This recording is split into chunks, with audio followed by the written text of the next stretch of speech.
مرور صاحب کیری والی وین میں بیٹھ گئے.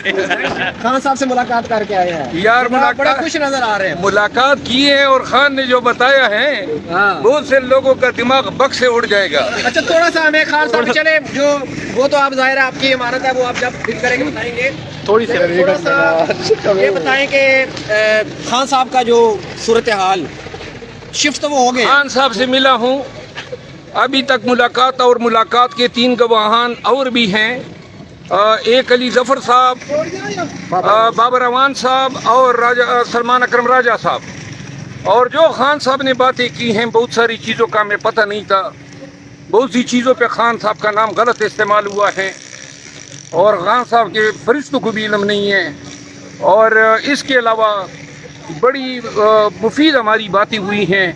خان صاحب نے کچھ اپنے مسائل بتائے ہیں کہ جو اس کے ذہن میں جو ایشوز تھے جس پہ وہ ہمیں بریف کرنا چاہتے تھے ان کی مجھے ہدایات ہیں سب کے سامنے کہ میڈیا پہ, الیکٹرانک سوشل میڈیا پہ آپ نے پاکستان تحریک انصاف اور خان صاحب کا پیغام پہنچانا ہے اور میں ان کے ترجمان کی حیثیت سے اپنے فرائض کی انجام دہی جاری رکھوں گا.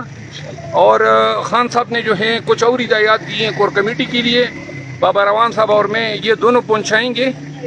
کے پی میں کنونشن انعقاد کرانے کا انہوں نے حکم دیا ہے کہ کے پی کو پروسیڈ کرنا چاہیے اور بہت ساری باتیں میں اس پہ اپنے دفتر میں. سر تھوڑا سا یہ بتائیے گا خان صاحب شفٹ ہو گئے ہیں اڈیالہ جیل میں تو ان کو کہتے تھے بی کلاس دی گئی ہے لیکن اب سنا دوبارہ سی کلاس دے دی کوئی بی کلاس نہیں دی گئی ہے, سی کلاس دی گئی ہیں.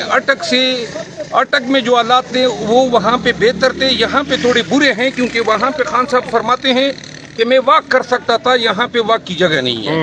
اور باقی باتیں ہیں میں انشاءاللہ اپنے دفتر. سر خان صاحب کا نمبر وہی ہے 804 ہی ہے؟ نہیں ابھی تو میں نے قیدی کا نمبر نہیں پوچھا ہے. اچھا لیکن میں نے 2-3 جو سیکیورٹی اور جو میٹریس اور کھانا پینا ٹی وی آج ان کو 5 بجے تک مل جائے گا.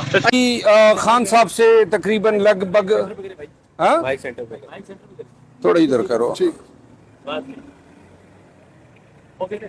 ابھی chairman P T I Imran Khan صاحب سے تقریباً لگ بھگ 1 گھنٹہ میری بابر اعوان صاحب کی, علی ظفر صاحب کی اور سلمان اکرم راجہ صاحب کی ملاقات ہوئی. علی ظفر صاحب تھوڑے تاخیر سے آئے. ملاقات میں ہم نے کیسز کے حوالے سے گفت و شنید کی. خان صاحب نے بہت ساری ہدایات دی لیکن جو مجھ سے ریلیٹڈ ہیں سب سے پہلی ہدایت ان کی یہ ہے کہ میں ان کے ترجمان کی حیثیت سے اپنے فرائض الیکٹرانک اور سوشل میڈیا پہ جو ہیں ادا کرتا رہوں.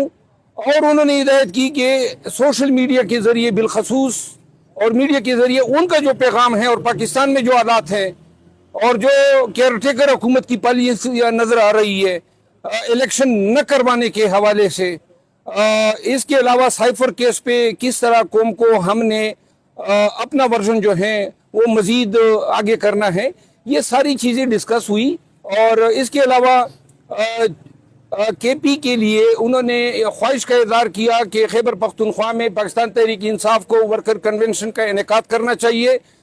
ڈاکٹر بابر اعوان صاحب جو ہمارے لیگل ٹیم کے سینئر وکیل ہیں ان کو اور مجھے, چونکہ ہم دونوں کور کمیٹی کے ممبرز ہیں, انہوں نے کہا کہ کور کمیٹی میں یہ بات جو ہے اٹھائی جائے اور شیڈول جو ہے جاری کروا کے سب سے پہلے کے پی میں کنونشن کرائے جائے. انہوں نے اس خواہش کا بھی اظہار کیا کہ پاکستان تحریک انصاف جو ہیں اس کو جو مصلحت کے تحت جو پالیسی ہیں اب ان سے تھوڑا آگے جا کے پیچ پہ کھیلنا چاہیے.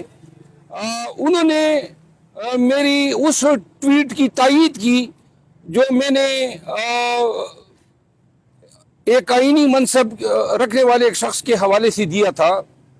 کچھ اور باتیں ہیں جو میں اپنے دفتر میں جو ہیں جا کے بتاؤں گا, لیکن ایک بات انہوں نے کہی کہ مجھے آج کل بزدلوں کی کوئی ضرورت نہیں ہے, نہ مجھے بزدل چاہیے, بہادر دلیر لوگ جو ہیں ان کو چاہیے کہ آگے آئیں, پارٹی جو ہیں اس میں اس کی قیادت سنبھالیں. اور خان صاحب کی آج کی باتوں سے معلوم ہو رہا تھا کہ سلولی اسٹیڈلی جو ہیں لیگل بیٹل پہ اور عدالتی جو سپریمیسی ہیں اس کے حوالے سے اس کا اعتقاد مزید کمزور پڑتا جا رہا ہے. ہم نے